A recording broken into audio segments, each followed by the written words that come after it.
Boys and girls, this is the Undisputed Era. Adam Cole, Kyle O'Reilly, Roderick Strong, and you're listening to Going In Raw, baby. What's up? This is the most must-see WWE superstar of all time and his lovely, gorgeous wife, Marie. And you are going in Smackdown Live. Hi, this is Shinsuke Nakamura. Shinsuke watching Going In the Raw.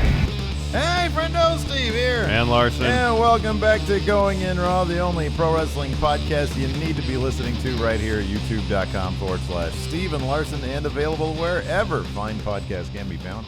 Be sure to hit that subscribe button and the notify bell next to it to make sure you're always getting your new Going In Raw notifications. Yeah. We're also available on the Patreon at patreon.com/Steve and Larson. We have a variety of reward tiers there, starting from $1. You'd be shocked, Larson, shocked at how far $1 could go. And we've got some exciting new stuff coming up on that dollar tier coming up very soon. We got a couple of new patrons over the past 24 hours. Here's a new one. This is an interesting name on the Patreon.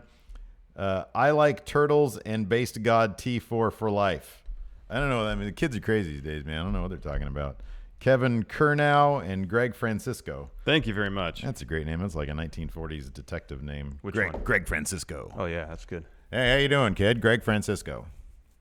I know who did it. And then he gets shot. It wasn't me, I tell you. There you go. Twirling the mustache. Wait a second. Now we're in the old time. That's like 1930s. I'm talking like 1940s. Things changed huge from the 1930s and 1940s, didn't they? Yeah. They were huge. Well, even from the 1920s and 1930s, I think there was a lot of change. Oh, my goodness gracious. Anyways. So yeah, lots of stuff going on. We had a lot of stuff yesterday. The All Elite Wrestling Rally. Yeah, Pac! Yeah, the big Pac reveal. That was huge. That was great. He came straight from his Defiant match. Didn't change his clothes. No, he flew a transatlantic flight in his ring gear. Yep. Hair all wet. Yeah. That was great. He was there ready for a match. That's why Pac's the best. Mikhail here in chat says, Steve, did you forget to put up the poll on the community tab? No, because SmackDown always does well. Yeah. I mean, honestly, their only reason is because I forgot. However, I didn't feel too bad about it. I'm like, oh, I wonder what people thought. Everybody likes SmackDown. It was a fun show. It was a fun show. How can you disagree with that show? We had a killer main event. Two really good tag matches. We had a really fun Daniel Bryan segment to open up the show. That was great. And we had Rey Mysterio dropping a destroyer on Almas. Yeah, no, I wasn't expecting that. Neither was I. That was fantastic. I wonder if they got the okay for that or not. They just went out there and did it. Do you think that somebody would have objected to that? Well, I mean, the pile driver is a banned move. We know that.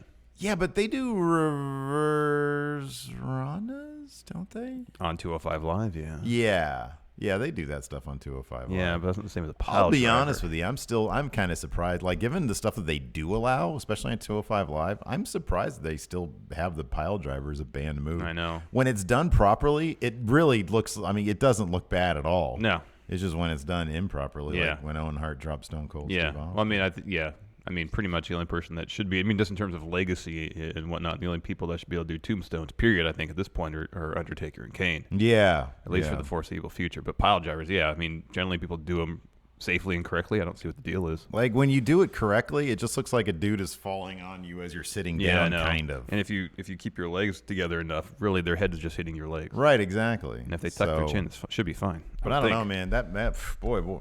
I don't know. It's one of two things. They just went out there and did it, or WWE saying, hey, we got what they perceive as, what Vince's weird mind perceives as competition breathing down his neck. And so he goes out. We'll kick off the show by mentioning this. Allegedly, several. Well, it's not apparently, even allegedly. There's someone from Pro Wrestling Pro Wrestling Tees who had this happen to them. They reported about it on Twitter that they went in trying to get in the show with AEW gear. Yeah. And they were turned away. Yeah. People tried to buy tickets wearing AEW gear and were turned away. And, of course, I think Pro Wrestling Sheet reached out to WWE and they said, oh, yeah, that's not a directive from us. Yeah. Like, why would security do that unilaterally? Security's on video saying, so apparently, like, after they originally were turning people away, they started to be cool with it, apparently. And they're like, yeah, you can come in. But then there was one Twitter picture of a dude wearing his shirt inside out, said he was told to do that. Yeah, some other people, I guess, weren't even allowed to go buy WWE shirts. Yeah. To put over their AEW shirts. Right, yeah. That's ridiculous. That is so ridiculous. ridiculous. That is so ridiculous, man. petty. Petty. Change it. Fickle. Change it. Yeah. So that's kind of ridiculous. And then also on the petty end of the scale, Chris Jericho, apparently immediately after his signing, and apparently he did sign. There's like a Twitter video. I saw of the him Twitter video. Of him actually signing signing a contract. Yeah, he was all removed. He was moved from active superstar list on .com to alumni, and then they took him out of the opening video package. So if you pay attention, there's a shot of him. There was a shot of him. Pen list. Yeah. Gone. That's Cesaro now. Yeah. The best way to indicate you don't care is just to don't do anything. Yep. You know, but this is like literally just Vince on the phone. Get it out of here. That's terrible. That's so silly. And then they wonder why WWE is seen as cool. Right? They do dumb stuff like that. That's so silly. That is so silly. You know. And all they really, if they want to avoid this whole thing, is that they just, use Cody Rhodes properly. I know. He would avoid the whole thing. I know. Just don't make him be Stardust. I know. That's so dumb. It's so pretty much silly. that's because the guy has like he's got all the. That's the inciting incident of pretty much all this. Yeah, Stardust. Stardust. They said you have to be Stardust. Wasn't it Stephanie? Didn't he say it was Stephanie? They came up with the idea, but he was going to do it for a while. Then he wanted to go back to being Cody, I think, and he wanted to have like a feud with his brother and stuff. And they were like, "No, you're Stardust." It's so silly. But they're WWE. Vince will be Vince. They have a lot of, it's funny, man. WWE, they have a lot of great stuff going on, but sometimes Vince will just be Vince. Speaking of great stuff, SmackDown, like we said, another fun episode last night. Magnifique, even. And we have an opponent for Asuka. Why don't we get right into your theory, Larson? Oh, you may talk came about in this morning. Oh, okay. And he Yeah, said, yeah. We'll get into the details of the main event in a bit, but the outcome was Becky Lynch is facing Asuka At Rumble, yes. at the Royal Rumble for the women's SmackDown title. Yeah. I mean, I've only painted this theory in broad strokes as of now, but the nutshell is Ronda's going to lose to Sasha due to interference from Becky and/or Charlotte. Yeah. Becky will lose to Asuka based on interference from somebody. Yeah. Which or she'll get herself DQ'd or something. Which you'd think, well, two wonky finishes for both women's title matches. I don't want to see that. Well, it accomplishes several things. One, it sets up Ronda versus Becky versus Charlotte Mania with no titles involved whatsoever, and it can be above brands. Sure. Without having to worry about anybody bringing someone over to Raw or SmackDown or anything like that. Two, it furthers the storyline of Horsewoman versus Horsewoman, which I'm guessing they still want to do at some point. They still want to build to. And then if they start laying the groundwork here, they can start building up to that at SummerSlam. A bit of see, I think the wonky finish idea is fine because what you're saying is it'll feel kind of like going back to what was it, Survivor Series 98, gang rules, gang warfare. A little bit of 97, yeah. 98 was Deadly Games. That's right. Yeah, I'm thinking of the Montreal Screwjob. Yeah. One gang hits you, the other gang hits back. I kind of like that. I think, but the question is. Here's the thing. I do firmly believe, I'm halfway with you. I think either Becky and Ronda are both going to come out of the Rumble holding their titles, or neither are going to hold their titles. Yeah, I'm coming leaning out towards neither. But if it's neither, see, like Becky and Charlotte could say, "Well, Ronda, I'm gonna come out and cost you your title because that's what you did to us at TLC." Justification is already there. Put that belt on Sasha. Sasha is, shoot. Part of WWE's 4 Horsewomen. yeah, As is Bayley. yeah, You have that done, ready to go. Yeah. You have 8 months or whatever to build up to it now. 7.5 months to build up to it at SummerSlam. Get Jessamine Duke, Marina Shafir ready in those 7 months down in NXT. You can bring up Baszler in the interim. She's there to help introduce Duke and Shafir to the NXT universe. Bring her up after the Rumble if she drops that belt to Bianca Belair. Have them keep working. Develop their skills, so by the time a SummerSlam comes around, they might be ready. See, I'm thinking I think that's too soon. I think you can still do the same exact thing you're talking about, but just kick it over to the next Mania. Like you set it up. You set it up at this Rumble, or even you set it up at this Rumble. It really kicks into gear at this Mania with Becky versus Ronda, and then the following Mania is when you have the big 4 Horsewomen versus 4 Horsewomen. And then also frees up for because Jessamine and Marina, they need time. Oh yeah, I know. They need a lot more time. Yeah, probably. And also it frees up the Rumble for someone else to win it other than, their top tier women. Yeah. So as great as it would be to see Becky have that moment where she goes out and wins the Rumble, if she's already involved, we know it's going to be her and Ronda or Ronda and Charlotte in some capacity.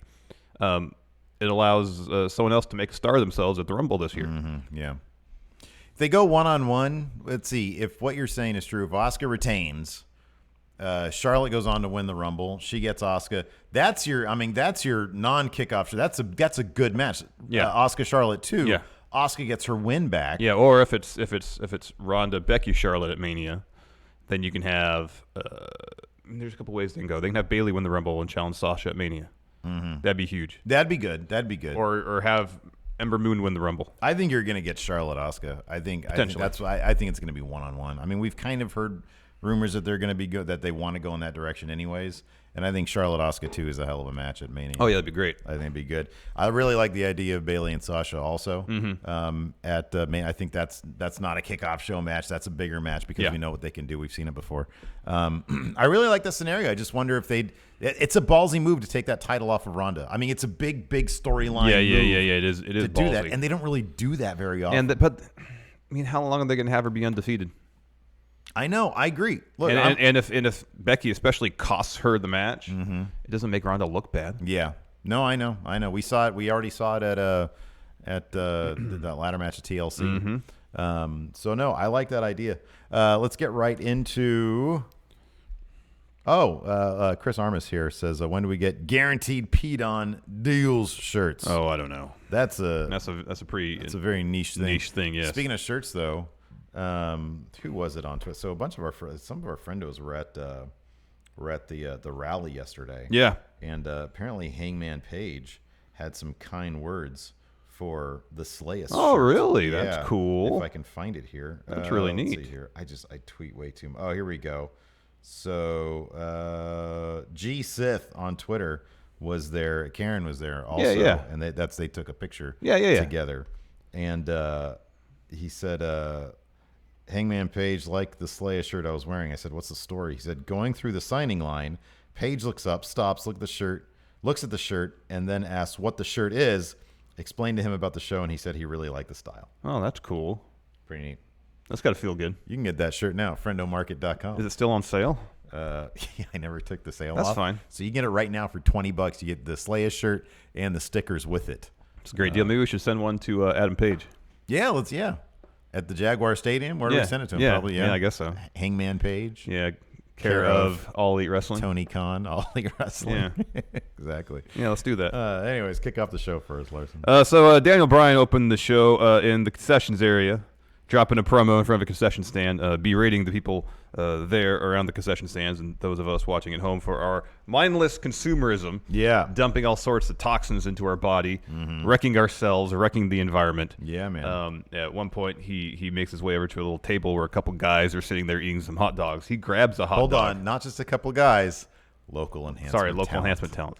He grabs the hot dog from one of the local enhancement talent and starts saying, you eat this garbage to fill a void, the same void that AJ Styles fills for you.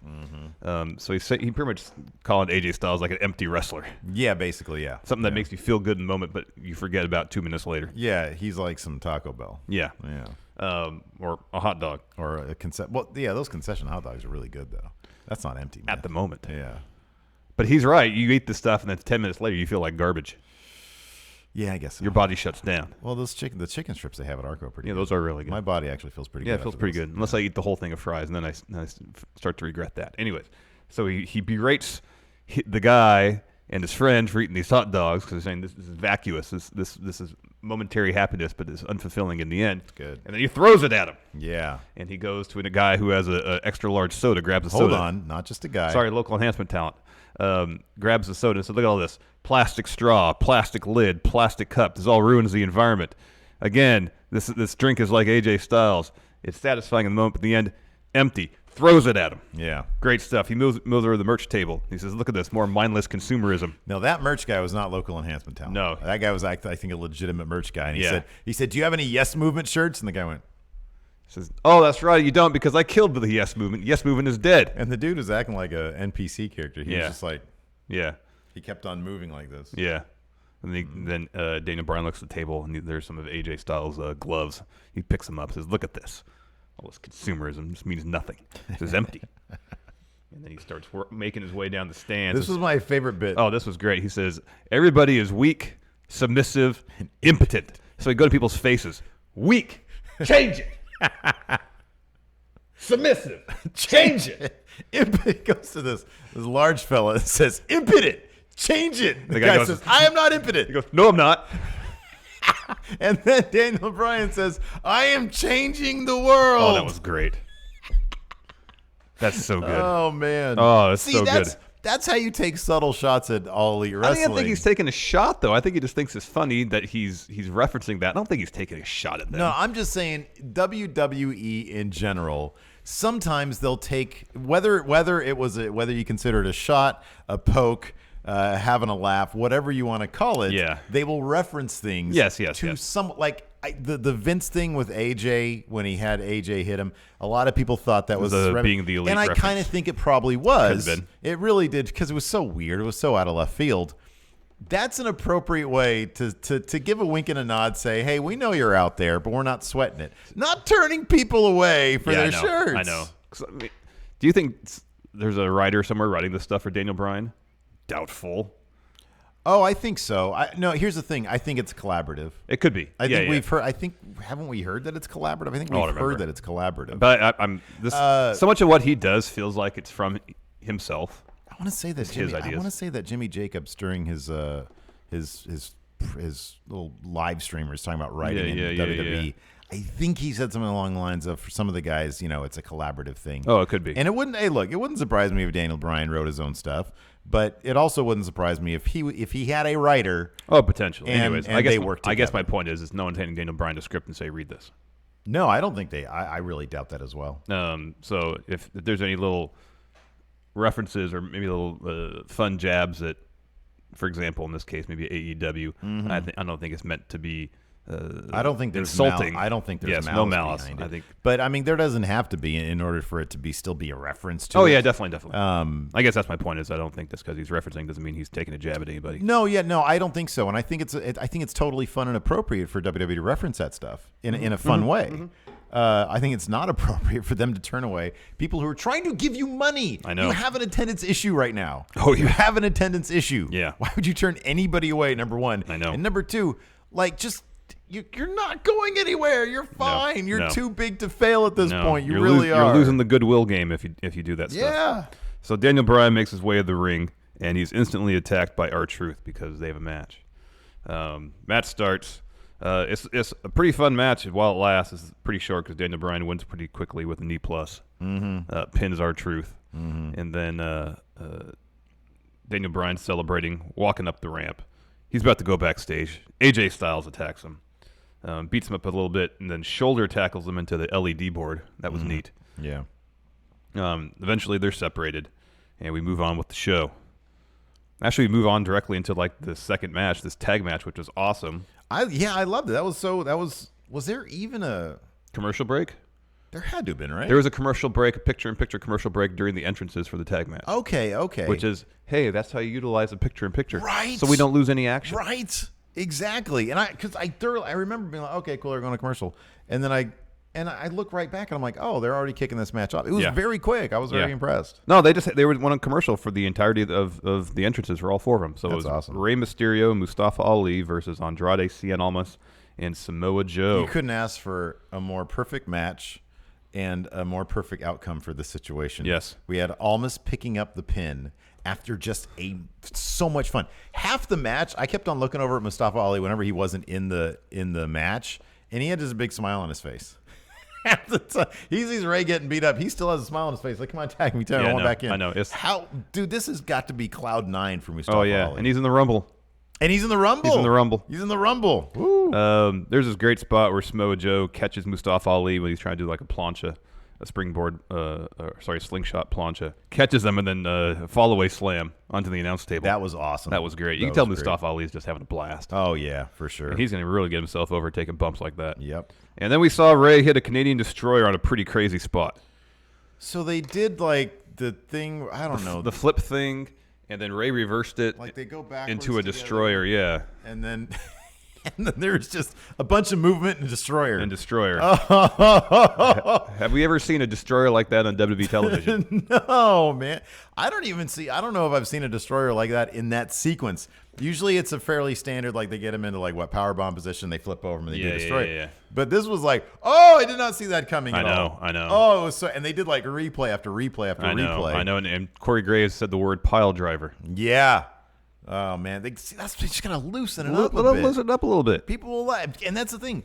And this is the sad thing for me is that it was, I'm obsessed with Twitter, so I'm on there all the time, and so I watch the West Coast feed so I can hang out with the family during the East Coast feed. Yeah. And have dinner, and so we watch Counterpart on Stars. J.K. Simmons in a you mentioned that. alternate universe. Yeah. It was a killer show. Anyways, so I saw that in GIF form first. And I was like, man, you know what's cool is that usually the cool moves in GIF form happen for like New Japan. Yeah, I know. I'm like, this WWE you keep got a on cool doing move. just cool stuff like this. I know, New man. Japan and 205 Live, because there was that spell one, like 205 Live, they were just doing cool thing after They were cool doing thing. Spanish Fly, reverse Rana. Spanish Yeah. Fly, reverse Rana. Right, exactly. Spanish Fly, reverse Rana. But this is a killer match. Almost. Oh, and to set up the finish, almost freaking caught a 619. Yeah, backbreaker or gutbuster, hammerlock DDT. Oh, I was like looking everywhere. I was like, nobody's gonna break this up. Nobody's gonna break this up. Huge And so win. Almost for got El a Idolo. win, and he reversed a 6-1. Nobody reversed like Randy Orton. He's the only guy that like really reversed the 619s these days. Oh man, that was killer. That was great. Great match. That was a really great. Hopefully match. give Ray and almost a feud. 20 minutes on. It's not gonna be the Rumble because everybody in this match was in the Rumble, but the pay-per-view after that fast, like give him 20 minutes. Nah, man, listen, screw your 20 minutes. Give me a 3-month feud with many 20-minute matches. That's what I want. I didn't mean just 20 minutes. I meant a feud with at least one 20-minute match. At least man. one 25-minute. Give him the whole first hour of SmackDown. Yeah. Woo! That'd be great. Hot. Great. Hot. Great. Hot. Great. I loved these promos for the women's match. Yeah, that was good. Again, not some silly backstage with Atmosphere, mood, with your dramatic lighting. 30 frames. We got 24 frames. Yeah, dramatic lighting. Super depth. Like I don't know what the massive out of focus stuff was behind her. No, but she looked pristine. All these little promo bits look great. They were looking off camera. Yeah, and it was like an interview setup. Yeah, with no interviewer. It was like a sit down interview for like one of their documentaries, but it was to promote the main event for the night. Yeah, it was good. Oh man, it was really good. Carmella, heck of a promo job too. Yeah, man, she's a good talker. It was like a good 3 minutes or so, and man, I thought she killed it. She basically said, everybody writes me off, but I look better than them when I do it. What's I was wrong women's with that? champion for 130 some days. credentials, I beat Charlotte twice. I beat Asuka. Yeah. Describing her bona fides. I thought it was good. Next, an Usos promo. They got some new jackets that are pretty cool. No, they're not. Yeah, they are. Usos brand. Dude, it was too much Uso brand. I figured No you like the all over thing. I do. But it was like 8. It was so like the black hoodie aspect of it was Yeah, there was cool. like 16 different little patches that and said there was like Uso some brand. weird like frills going on that looked kind of, it was like futuristic. But there was like 8 different Uso logos. Yeah, man. All they different. couldn't decide on one Uso brand logo, so they went with all of them. Let's do 8 and throw them all on there. Yeah, it's fantastic stuff. They had a promo saying they got a match against Thebard Knight. If they win, they're going to be number 1 contenders, get a tag title shot at Rumble. Yep. Next, Shane and Miz backstage. Miz says, hold on, why are the Usos getting a potential shot at the titles? Shouldn't we be doing that? We're the best tag team in the world. Yeah. And he says, you got some stroke around here. Exert your power, get us a tag match. Shane say, I don't do that. He says, look, I'm getting hyped about tagging with you. I think it's going to be a lot of fun. I think it's great. But, we're all about opportunity here. And also, we're on the same page. Yeah. We need to be ready before Yeah, man, they need to take on some more local enhancement They had like talent. 1 or 2 matches together. They need some more local enhancement Yes, talent. they need some squash matches. And the Miz transitions to one to talk about ring gear. Shane grabs his phone out of his pocket and says, I got to go. That's a good little thread right there. Yeah. Next, a Rusev promo. You know what actually legitimately bums me out about the Shane Miz thing? Is that's the Mania match. I know. I really want them to be a tag team Me for too. like a year. Me too. I think it'd be entertaining. That sounds fun. A Rusev promo where apparently now Lana's hurt because she took a bump. Yeah. But she's a wrestler too. Yeah. She just took a pretty standard bump. Yeah, she probably shouldn't be wrestling if that's going to Take But I her know, out of but like in business. kayfabe, she's a wrestler. She's taken bumps before. Oh, I know. That's what I'm saying. Like, you pick one. You know, either be delicate valet. Yeah, at least for Take storyline some cues purposes. from Zelina Vega, man. She's out there throwing down. Yeah. So Rusev's down the ring and he says, "I'm not out here as Bulgarian brute, even though I have the body of like 1,000 Hemsworth brothers. Yeah. I'm here as a husband." He starts playing with his wedding ring. He says, "Lana's hurt." So Nakamura, come out here. We cut to the Titantron. There's Nakamura in the production truck. Yeah. And he says, "I'm going to show the Sitting footage." next to Hilton. Yeah, I'm going to show the footage to you that proves that it wasn't my fault. And he slaps the production guy on the back. They roll the tape. Yeah. And that's what we saw in SmackDown. But then they make sure that they rewind and emphasize Rusev kicks Shinsuke with Lana on him, which was of her volition. Shinsuke falls from the kick. Lana gets hurt. So, Larson, in your estimation, whose fault was this? It's everybody's fault. No, clearly it was Rusev's fault. Clearly. Why you don't notice that your wife is hanging on this dude and, cause and effect happens? But if Nakamura hadn't attacked Rusev, Lana wouldn't have ever been on. For Nakamura's every back. action, there is a reaction. No one in An the situation opposite. is faultless, Steve. So Rusev says, Nakamura's still in the production truck, says, "Okay, well, if you're not going to come to me, I'm going to go find you." So he goes backstage. He starts looking for Nakamura. Nakamura comes out of nowhere and crushes Rusev with a road case a couple times.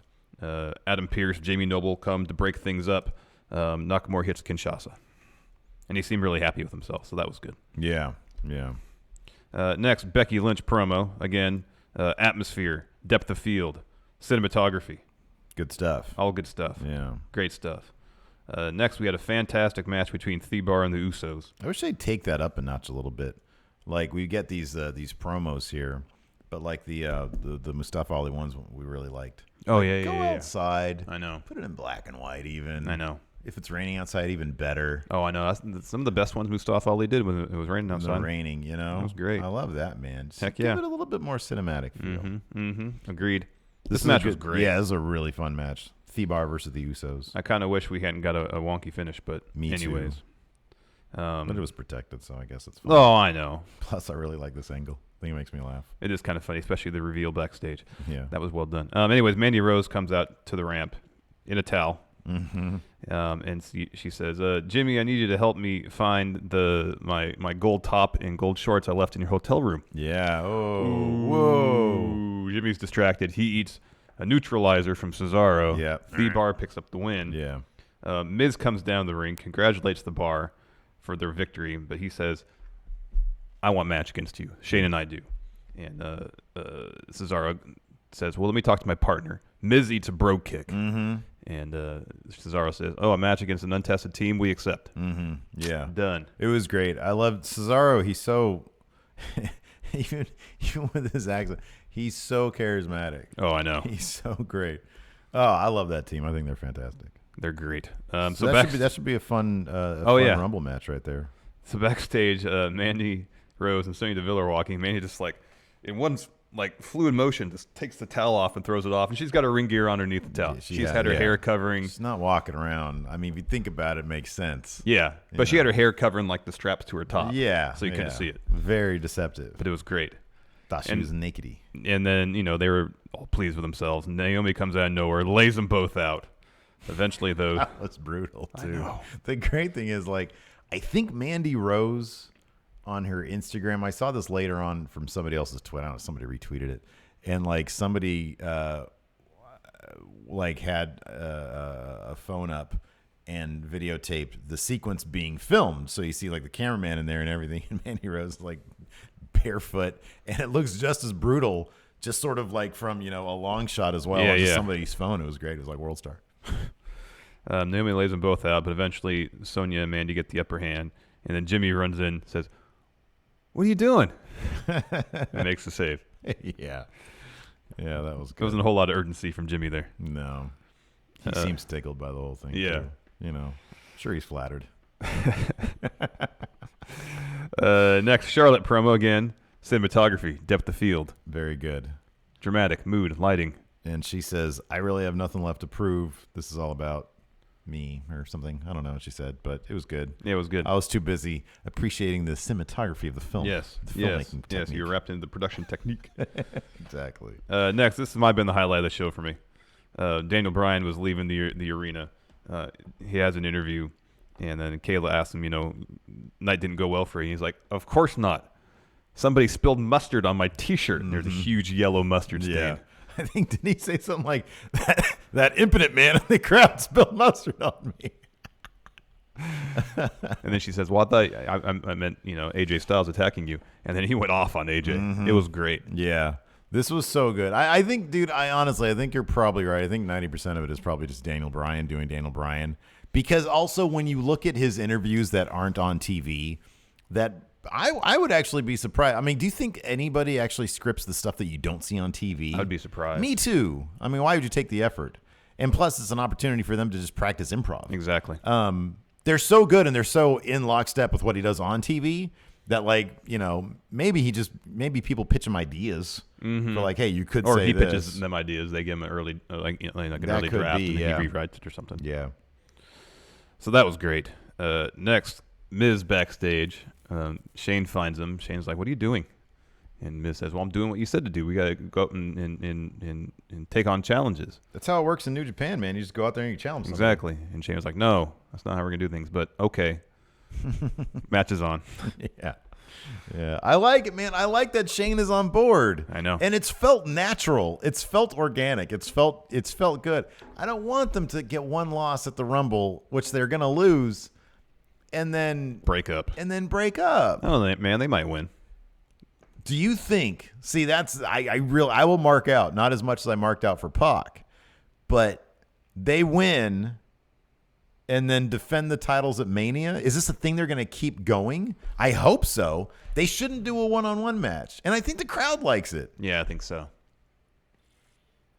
No, they shouldn't do one-on-one. Save it to if they're going to do a SummerSlam. Exactly. They're going to have them break up. Because that's sort of a more fun match anyways. And Shane needs to dial back on the one-on-one. Because then, at Mania, it's Shane in a singles match. He's going to do something crazy. Yeah. I don't want to see that, man. No. I don't want to see him get hurt. No. Same. And that brings us to our main event. Becky Lynch versus Carmella versus Charlotte. Number one contender match. Has anybody improved as much as Carmella since the brand draft? The really surprising thing about it, because I was thinking about that exact thing last night. I was like, when did she really have time to hone her craft? You know what I mean? She didn't wrestle in NXT.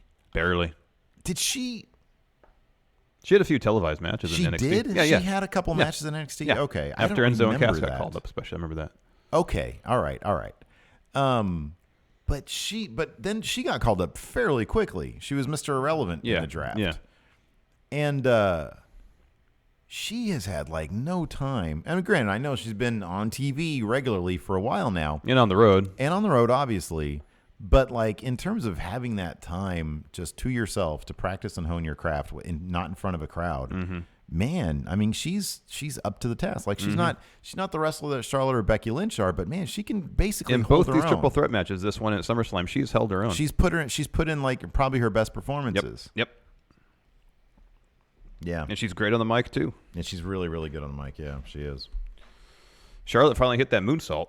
Yeah, that was nice. On both Becky and Carmella. I remember the last time we seen her actually hit that moonsault. In fact, later on this match, she tries to moonsault the outside, gets nothing. Yeah, it gets just sort of falls. Yeah, Carmella evades nothing. and Charlotte just falls. That always freaks me out. I just think, in my estimation, everybody's legs are just made of glass. And so whenever I see, because especially Charlotte's legs are so long, whenever I see her, when she does a moonsault to the bottom, to the floor, it just makes me freeze. That's a pretty far drop too. Her boots are so, I don't know, there's no support there. I always think of Sid. I think that everybody, Sid, that's just the norm. I think everybody's just going to, they're just going to get annihilated. Well, I mean, Sid was in his 40s when that happened? Oh, yeah. Yeah, and he's top heavy. Still. Yeah. That's, in my mind, that's because that kind of is worst case scenario. Yeah. I've seen worst case scenario. So in my mind, that's everything. Well, then he tried to jump off the second rope, kick somebody, and land on one leg.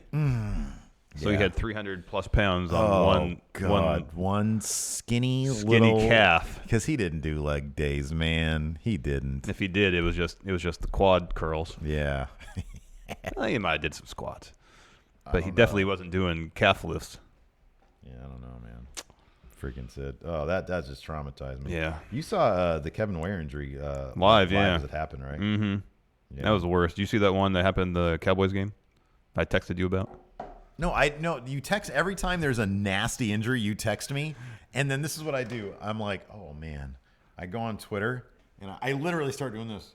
Yeah. I sort of try to get it in my periphery. That's why I do it to you. And then I sort of like watch up to the point, like if it's a live replay, I watch up to kind of the point, and then I just turn it off. Yeah. I never watch them. I can't. It hurts too much. Then I described it to you. Yeah, I know. I'm fine with your descriptions. Like, it's probably worse in my mind when you describe it to me.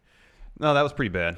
Okay, so wait, what happened with this latest one? Because all you told me was the picture that you saw. And that's mostly, there was some video on Twitter that I got to the point where he's getting tackled and you can see his ankle get caught underneath the tackler. And I was like, okay, this isn't going to be bad. Yeah. Or this is going to be good, sorry. And so I stopped watching. Oh, yeah. And then I was reading up on it, and then I saw a picture of him laying on his stomach, but his foot was pointing upwards. So is it career ending? Is it season ending? Season ending. Well, yeah, because he'll need surgery to repair both the bones in his ankle. Make it go the right way. Yeah, and what do you some think? Plates and screws. What's and stuff. like the first thing they do? Do you think in that situation? Yeah, they probably get rush him right to. Well, they probably need to make sure that there's no potential blood flow issues. Oh yeah, especially with it that bad. Yeah, because if there's blood flow issues, then that puts the foot in jeopardy. Then probably nerve stuff, and they want to set it and probably get in there and get it fixed right away.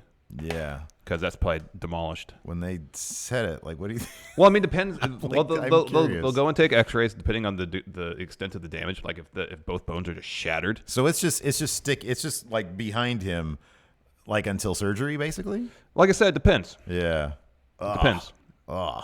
They need to see what the extent of the damage is, because if they try to set it and both bones are just shattered, then it's not going to do any good. Yeah. So they'll probably have to go in and repair it surgically right away. That sucks. Sucks. Mm-hmm. Or as soon as they can. I mean, they have to deal with swelling. There's a lot of swelling in there. They don't want to operate quite yet, so they'll put it in cast to keep it immobile. But it's just sitting backwards. No, they'll probably turn it around.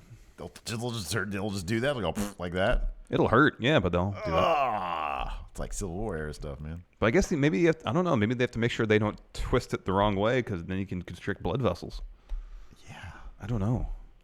Like it's a complete 360. Yeah, you don't want to do that. No, you gotta make sure you turn it the right way. It's messed up, man. It's all messed up. Don't do anything, anybody. Just don't go out. Don't do anything. We got way off track. Yeah, no, it was great. That top rope natural selection that Charlotte hit on Becky was pretty cool.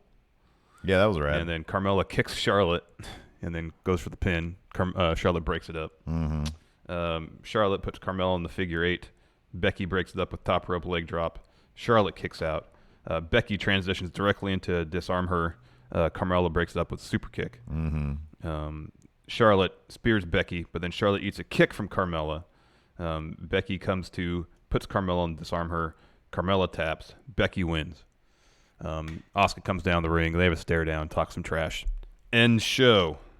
I liked during the pre-match crap talk bit when Becky pointed at Charlotte, just pointed at the crowd, said, "Look, they're all cheering for me," and then Charlotte says, "I can do that too." Woo! Oh, and then the whole crowd goes, "Woo!" I know, that was great. Goes, yeah, okay. I know, that was good. That was good stuff. Before the first commercial break in this match, Becky had the upper hand, goes down the floor and starts doing this. This is my show. Yeah, that was good stuff. Great. It's all great.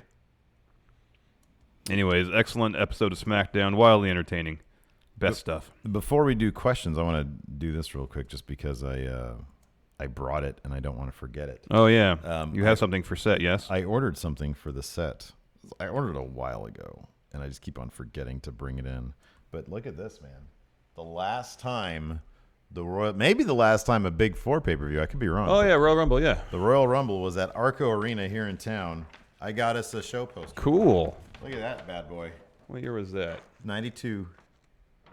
Brett versus Razor Ramon for the championship, and then, of course, the Royal Rumble. Look at the new generation was about to be in full swing there. That's cool. You got Yoko. You got Bam Bam Bigelow. Oh, there's Bob Backlund. Mr. Perfect, Tatanka, IRS, DiBiase, Undertaker, HBK, Nasty Boys, Umaga. No, sorry, Kamala. Yeah, I'm sorry. I don't know who those guys are. That's That's the Head Shrinkers. Yeah.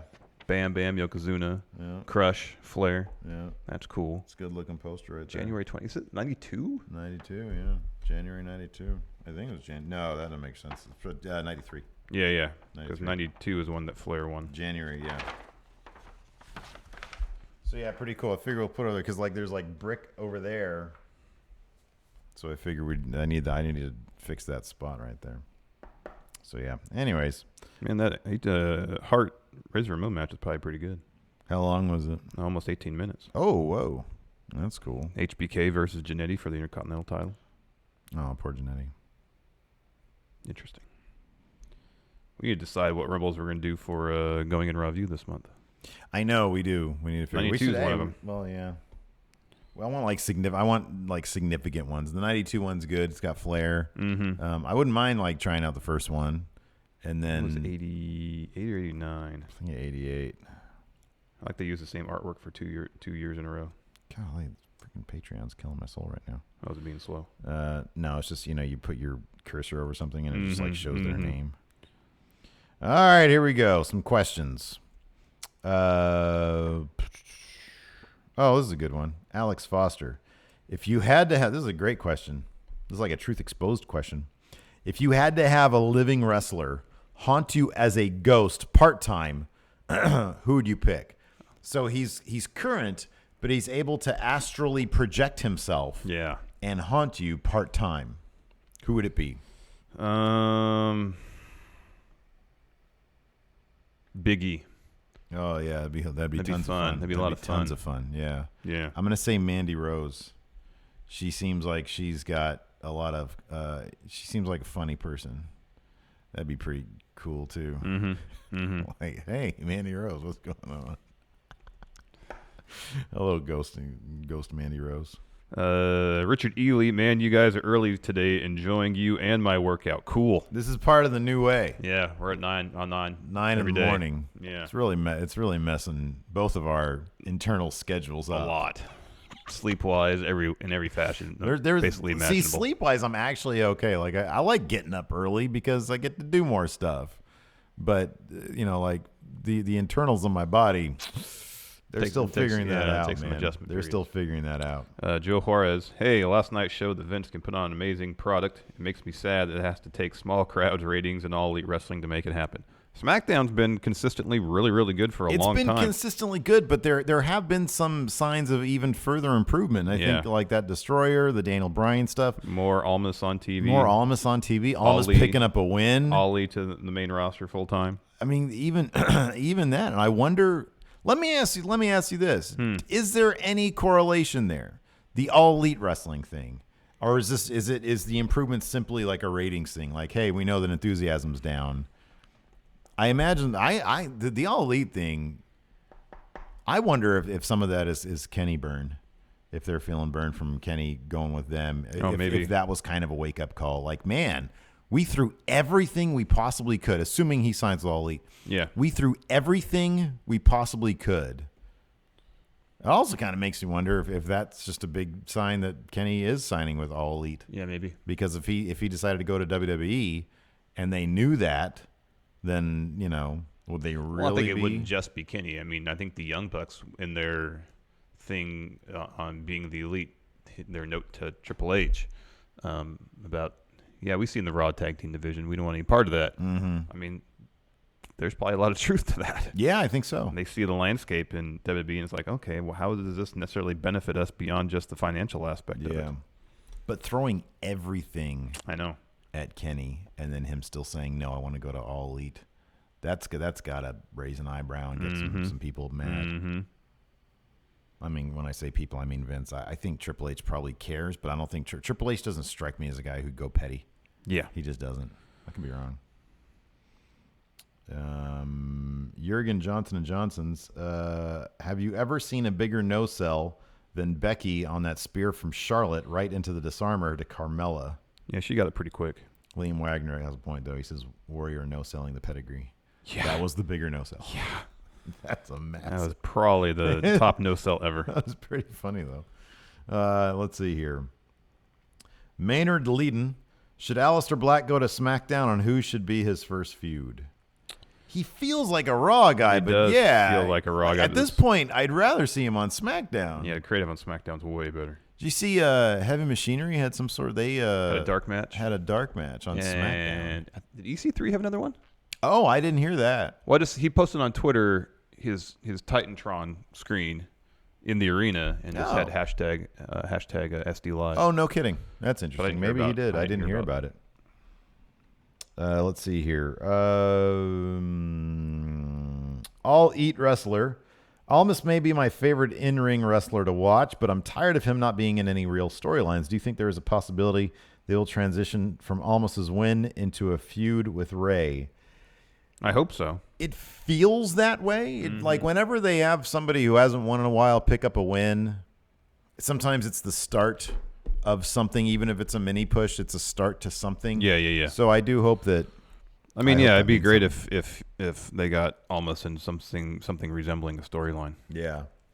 Lewis Griffin, are they starting a rivalry between Daniel Bryan and R-Truth? I don't think it's a real rivalry, but I will say this: how great is it that R-Truth was in a match against the WWE champion? Like, again, this is a guy who on Raw would be in the loser's locker room. On SmackDown, they know how to use him. Yep. Are you surprised at all that role? I mean, I personally prefer R-Truth just because I think he's got like loads of charisma. He's really funny. But is it surprising you at all that they wouldn't roll with like Ty Dillinger in that spot? Well, he's out hurt still. Oh, he's still hurt. Okay. Yeah. As far as I know. Do you think they would be rolling with Ty Dillinger in that spot? Probably not. No, probably not. I just feel like you got that guy who's like sort of, I don't know. But if you're right, if he's still injured, then you're probably right then.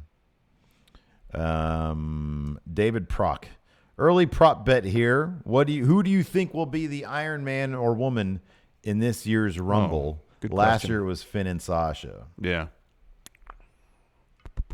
I mean, how do you not bet on Seth for Iron Man? Yeah. I mean, any year pretty much. Yeah. But a lot of years he's like in actual matches. I'm gonna say Seth. Seth and Bailey.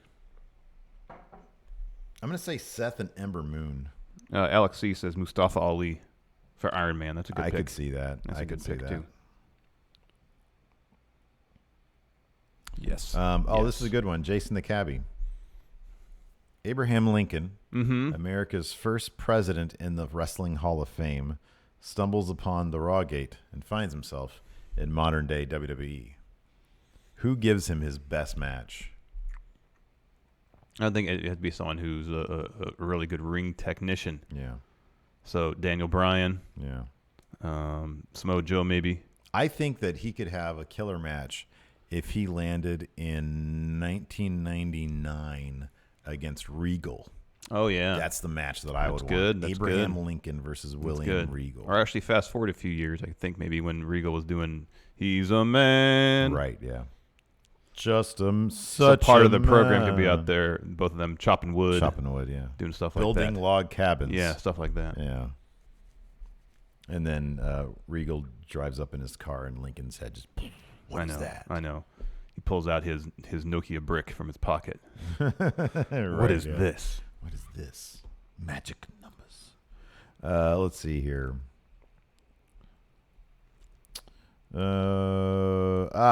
This is a good question here. Eric, the bass hit King Blaha, and I'll even extend it to anybody else. Although I currently love his work, is there any part of you that in hindsight wishes Daniel Bryan didn't re-sign with WWE last year and went to All Elite Wrestling instead?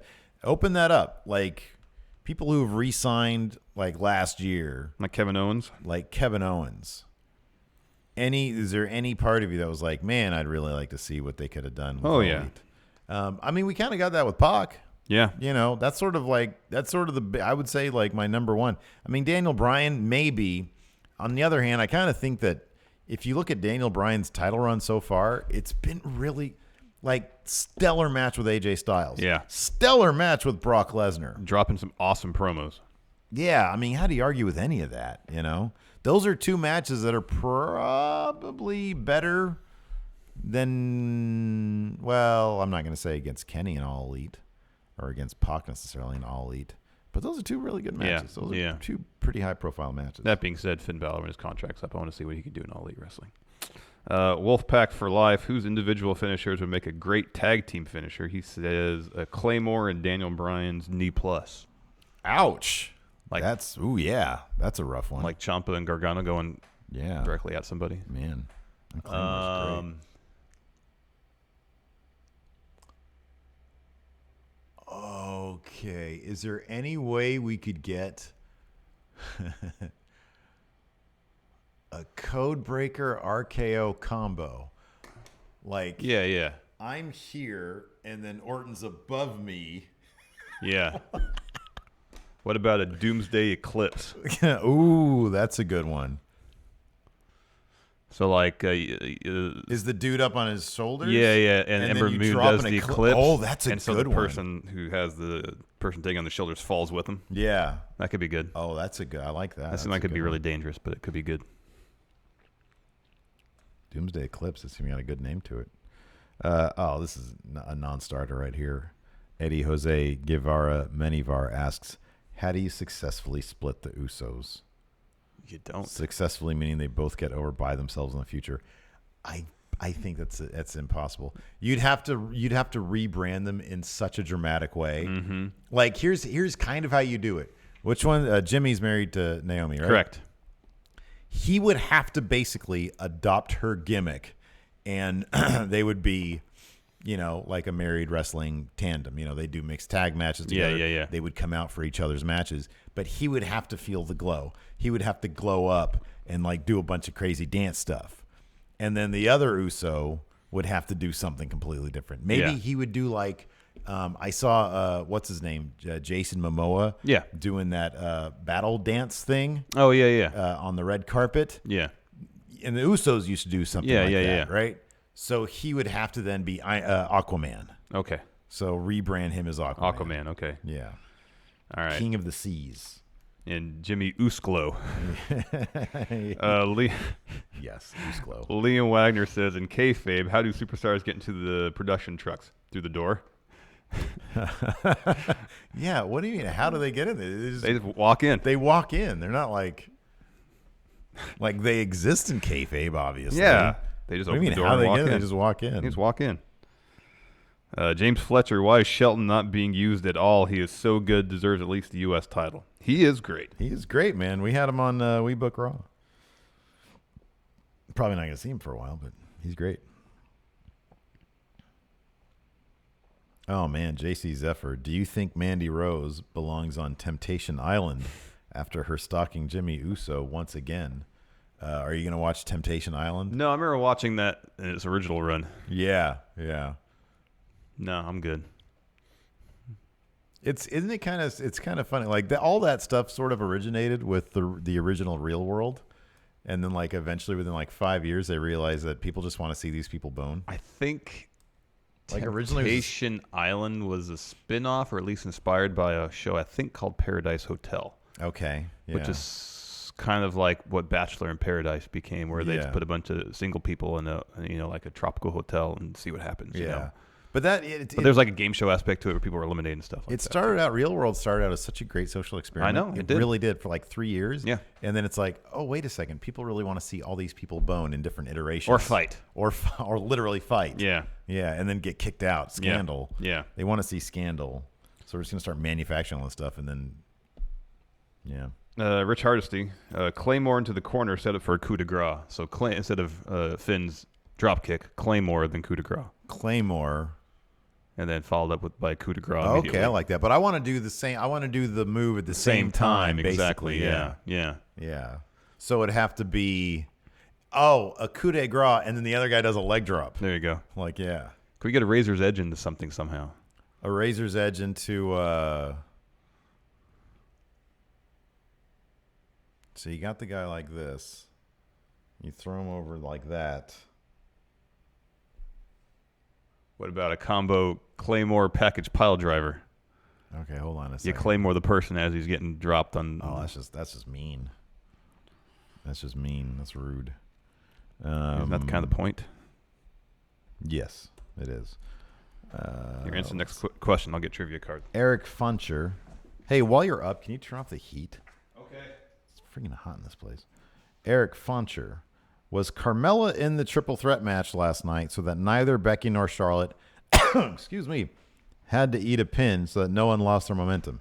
Yes, it is a time-honored tradition to take two people who you really want to carry momentum and then a third person who you kind of don't really care about but still has some bona fides to then eat the pin. So that's exactly why she was in the match. But that's not to say that, you know, that's still a really good spot for her. It's okay. And she's completely deserving of being in that match, I Absolutely, yeah. I'd rather see that than a wonk finish. Yes. Um, Crockpot champion, the Uncanny Iron Fish. How will it come out that Miz is the one who sent Mandy Rose out there to cost the Usos the match? They did have a mixed tag match together. Yeah. You'd like to think that they would be setting up those particular. This is a good one. Is that Magnifique? Yeah, this is a fun one. All right, man. I like this one a lot. Time for some trivia. By the way, today, $5 patrons and up get the Overrun episode with Chat Trivia. Chat Trivia. You can win a drawing. A sketch by either Steve or I. Yeah. If you want a good sketch, have Steve do it. Oh, man.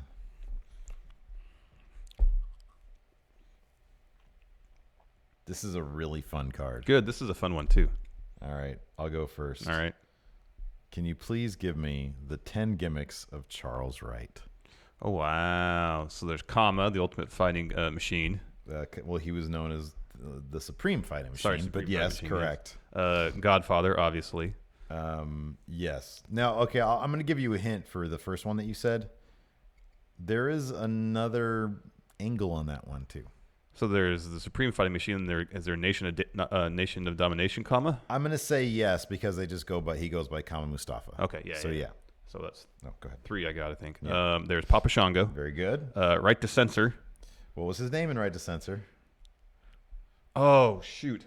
Good Father. There you go. 2 of these, 3 of these, 4, 5. Yeah, you're kind of at your limit. I'd be stunned if you got any of these other ones. Did he ever wrestle as Charles Wright? No. All right, now well, not according to this. Okay, so apparently at one point he wrestled to somebody named Baron Smedley. Oh, I wouldn't have got that. The Pimp Father, which might have been post WWE, yeah, I would think maybe. So. Yeah. Rocky Las Vegas, which is like the worst kayfabe corner name ever. Yeah, I wouldn't have got that. Sir Charles. No. And the Soul Taker. No, I wouldn't have got that either. Yeah. All right, 5. I'm happy with that. Yours is top 10 of the PWI 500 in 1995. 95? Yeah. Remember, kayfabe is very important to PWI. Think who was hot stuff in 1995? The Giant? No. That was 96, I think he debuted. Or was it late 95?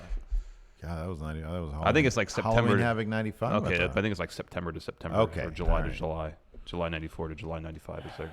Well, Hogan. Yeah. Okay. Oh, I got to put a finger up. Flair. No. Diesel. Yes, number 1. Oh, that makes sense. Let's see here. Diesel. I'll go with Brett.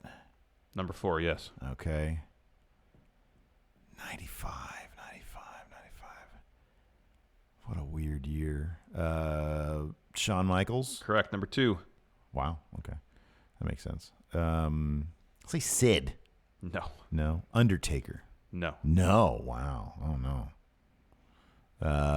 Let's see here. I have one more in my head. 95.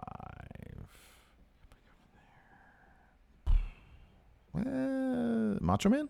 Yes. Oh, wow. Okay. I've got one more guess. Yeah. 95. Is it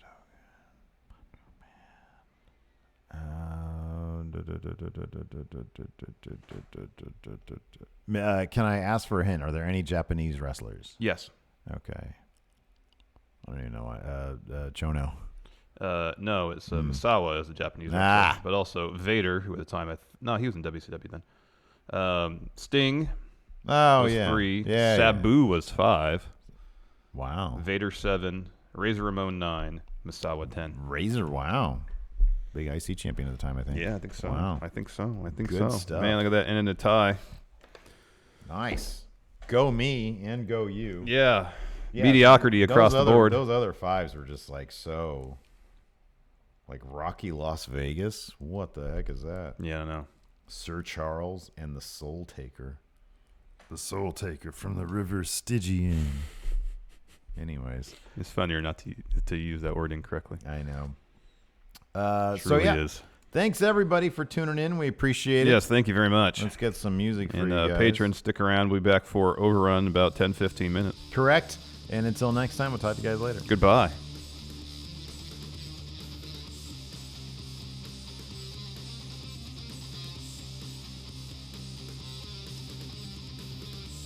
Be a part of Going In Raw today at patreon.com/Steven Larson. Starting at $1 a month, you can enjoy Going In Raw ad-free, gain access to the daily 30-minute Going In Raw post-show, exclusive merchandise, and so much more. Support Going In Raw today. Click the link in the description.